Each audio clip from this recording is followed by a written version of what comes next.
കഥ തുടങ്ങുന്നത് ഒരു കല്യാണ വീട്ടിലാണ്. നാളെ ഇവിടെ കല്യാണമാണ്. പക്ഷേ ഇന്നത്തെ അവസ്ഥ കണ്ടാൽ കല്യാണ വീടല്ല, DJ പാർട്ടിക്ക് സ്പോൺസർ കിട്ടിയതുപോലെയാണ്.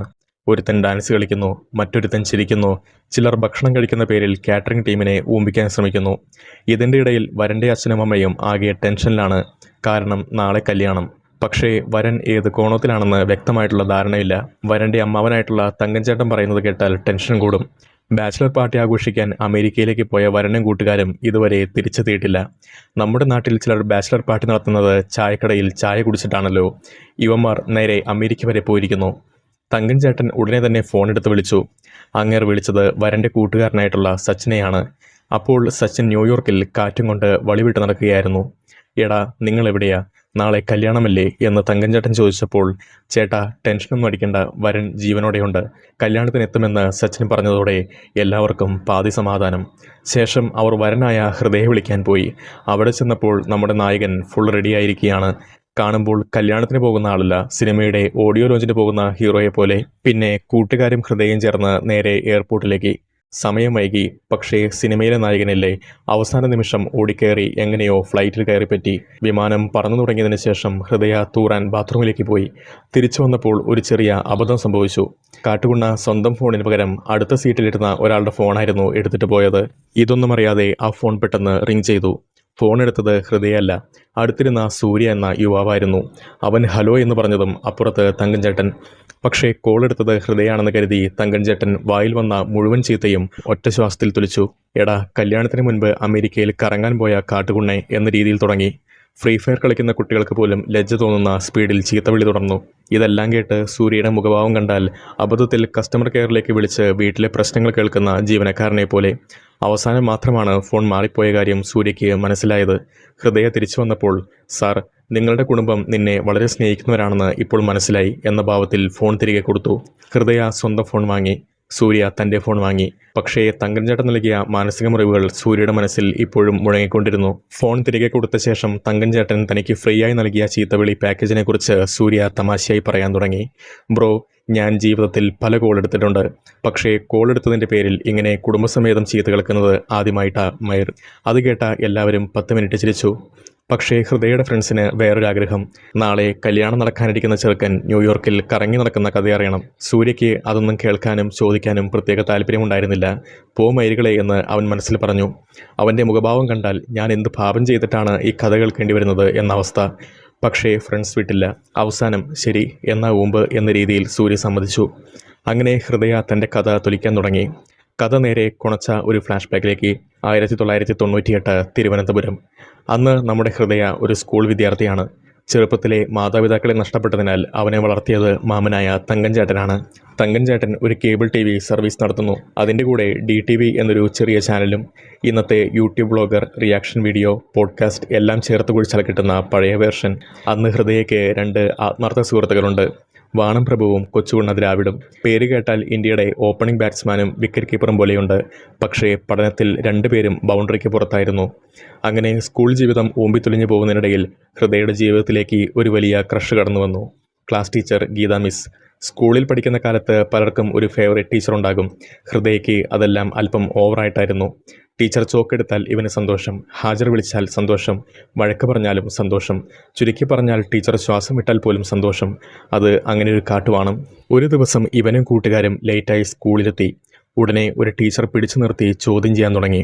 അപ്പോഴാണ് സിനിമയിലെ ദേവതയെപ്പോലെ ഗീത മിസ് എൻട്രി അടിക്കുന്നത്. വന്ന് കുട്ടികളെ രക്ഷിച്ചു. അത് കണ്ടതോടെ ഹൃദയയുടെ മനസ്സിൽ ബാക്ക്ഗ്രൗണ്ടിൽ വയലിൻ തൊലിക്കാൻ തുടങ്ങി. ഇവളാണ് എൻ്റെ ജീവിതത്തിൻ്റെ വൈഫൈ. അന്നു മുതൽ ഗീതാ മിസ്സിനോടുള്ള ആരാധന ഡബിളായി. അങ്ങനെ ഒരു ദിവസം ആനുവൽ ഡേ പരിപാടിക്കായി കുട്ടികളെ തിരഞ്ഞെടുക്കുകയായിരുന്നു. കൂട്ടുകാർ ഹൃദയോട് പറഞ്ഞു, ഡാ കൈ പൊക്കല്ലേ, സ്റ്റേജിൽ പോയാൽ നാണക്കേടാകും. പക്ഷേ ഗീതാ മിസ് നേരെ ഹൃദയയുടെ പേര് വിളിച്ചു. അത്രയേ വേണ്ടിയിരുന്നുള്ളൂ. ഗീതാ മിസ് വിളിച്ചാൽ ഇവൻ ഹിമാലയത്തിലേക്ക് ചാടാനും റെഡി. ഉടനെ മാമലവാണം കൈപൊക്കി. കൂടെ കൂട്ടുകാരെയും വലിച്ചഴിച്ചു കൊണ്ടുപോയി. അങ്ങനെ ദിവസങ്ങൾ കടന്നുപോയി. ഇതിനിടയിൽ കുട്ടികളുടെ അപരാധിച്ച കണ്ടുപിടുത്തങ്ങൾ നടക്കുകയാണ്.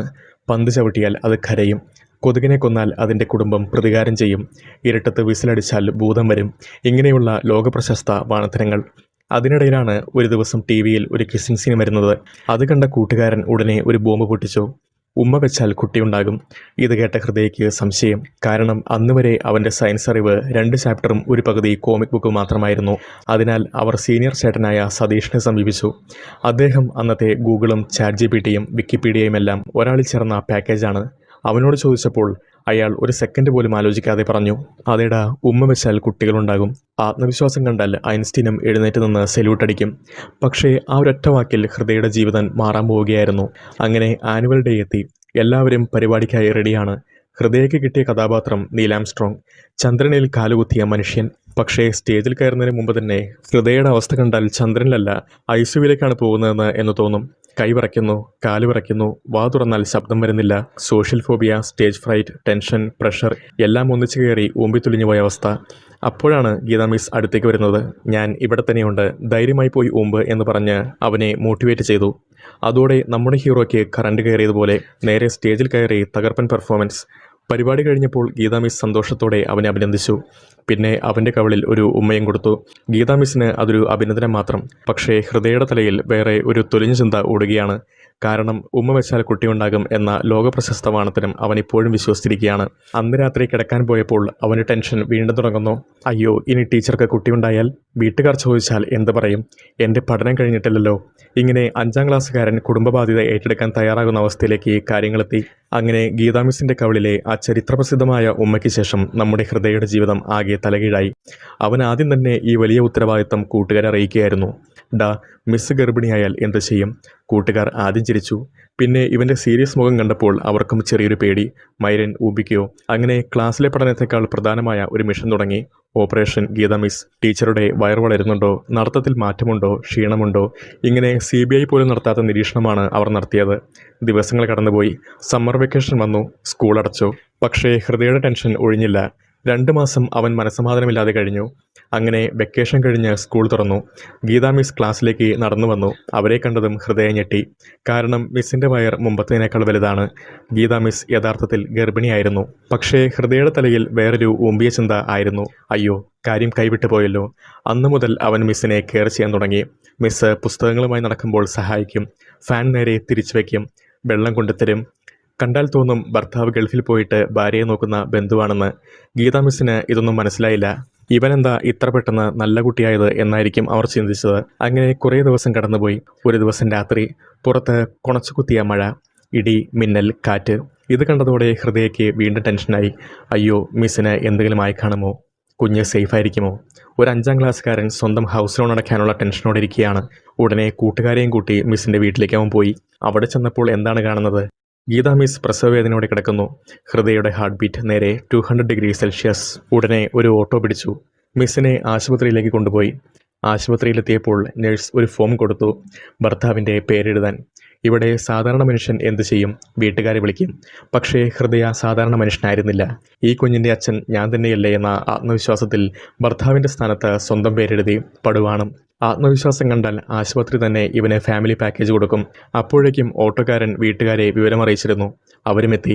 പിന്നെ കുട്ടികളോട് വീട്ടിലേക്ക് പോകാൻ പറഞ്ഞു. അപ്പോൾ ഓട്ടോക്കാരൻ പറഞ്ഞു, മോനെ, ടീച്ചർക്കായി നിങ്ങൾ ഒരുപാട് കഷ്ടപ്പെട്ടു. അത് കേട്ട കാട്ടുവാണം കൂട്ടുകാരൻ ഉടനെ, ടീച്ചർക്കായി അല്ല ചേട്ടാ, ഇവൻ്റെ ഭാര്യയ്ക്കായിട്ടാ എന്ന് പറഞ്ഞതും അവിടെ ചിരിപൊട്ടി. ഓട്ടോക്കാരനും ചിരിച്ചു. ടീച്ചേഴ്സിനെ പ്രണയിക്കാത്ത വിദ്യാർത്ഥി ആരാ ഉള്ളത് എന്ന ഊമ്പിയ ഫിലോസഫി ഇറക്കി.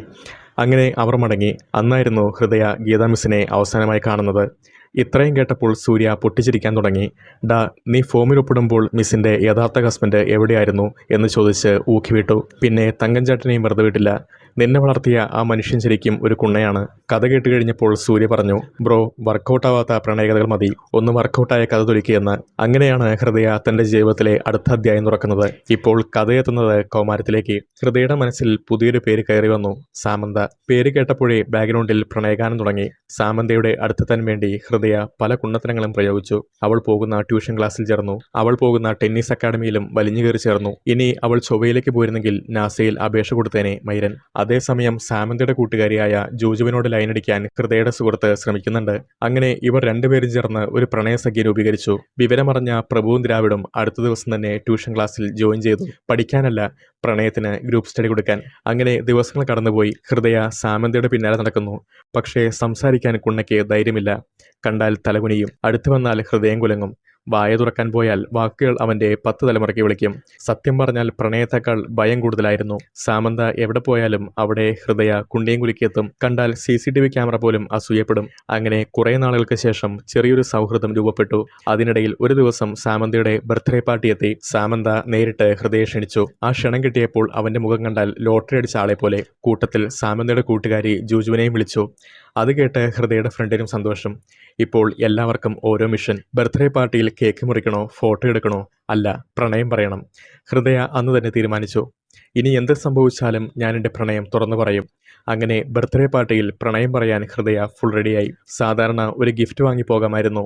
പക്ഷേ ഇത് ഹൃദയയാണ്. Over തിങ്കിൻ്റെയും cinematic ഫിലിമിൻ്റെയും ബ്രാൻഡുമാണ്. അവൻ നേരെ ഒരു സ്പെഷ്യൽ സോങ് CD തന്നെ തയ്യാറാക്കി.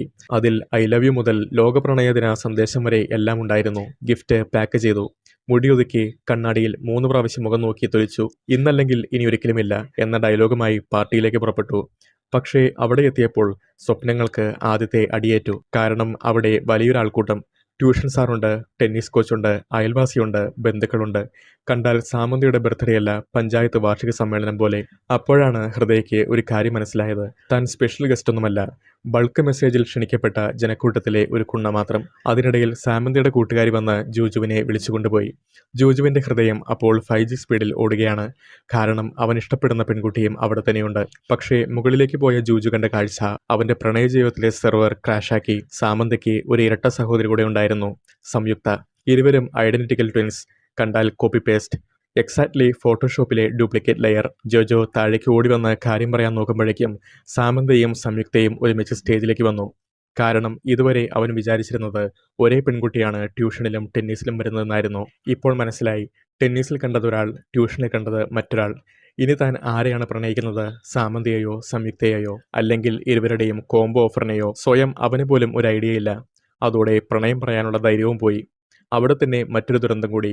ജൂജു ലൈൻ അടിച്ചുകൊണ്ടിരുന്ന പെൺകുട്ടിക്ക് നേരത്തെ തന്നെ ഒരു ബോയ് ഫ്രണ്ട് ഉണ്ടെന്ന് കണ്ടെത്തി. അവന് മുമ്പി. അങ്ങനെ ഒരേ പാർട്ടിയിൽ 2 പ്രണയകഥകൾക്ക് അന്ത്യകർമ്മം. പക്ഷേ ഏറ്റവും വലിയ തലവേദന ഇനിയും വരാനുണ്ടായിരുന്നു. സാമന്തയും സംയുക്തയും കൂട്ടുകാരികളും ചേർന്ന് ഒരു ചലഞ്ച് നടത്തി. ഞങ്ങളെ ആരും തിരിച്ചറിയില്ല എന്ന്. അതിൻ്റെ പരീക്ഷണത്തിനായിട്ട് തിരഞ്ഞെടുത്തത് നമ്മുടെ ഹൃദയയെ. ഡാ, ഇതിൽ സാമന്ത ആരാണെന്ന് കുണച്ചേ എന്ന് ചോദിച്ചു. ഹൃദയ ആത്മവിശ്വാസത്തോടെ ഒരാളെ ചൂണ്ടിക്കാട്ടി. അടുത്ത സെക്കൻഡിൽ മനസ്സിലായി, ആള് മാറി. തെറ്റായ ഉത്തരം. മയർ ഊമ്പി. ചുറ്റുമുള്ളവർ എല്ലാം പൊട്ടിച്ചിരിച്ചു. സാമന്ത ചിരിച്ചു, സംയുക്ത ചിരിച്ചു, കൂട്ടുകാർ ചിരിച്ചു. അവിടെ ഒരു ചിരിമേളം തന്നെ നടന്നു.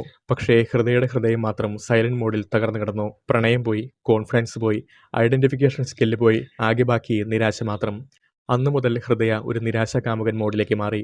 വൈകിട്ട് 5 മണി കഴിഞ്ഞാൽ എന്ത് ചെയ്യണമെന്നറിയില്ല. ഭാവിയില്ല, ലക്ഷ്യമില്ല, പ്രണയമില്ല, ട്യൂഷൻ ഫീസിൻ്റെ നഷ്ടം മാത്രം. ഇത്രയും കേട്ടപ്പോൾ സൂര്യ പറഞ്ഞു, ബ്രോ, ഇത് പ്രണയകഥയല്ല, ഇത് സൈക്കോളജിക്കൽ ത്രില്ലറാണ് എന്ന്. 10 മിനിറ്റ് ചിരി പടർന്നു. ഹൃദയ ചിരിച്ചു. ഇപ്പോൾ കേൾക്കുമ്പോൾ കോമഡിയാണ്. അന്ന് ഞാൻ അനുഭവിച്ചതാണത് എന്ന് പറഞ്ഞ് അടുത്ത വാണക്കഥയിലേക്ക് കടന്നു.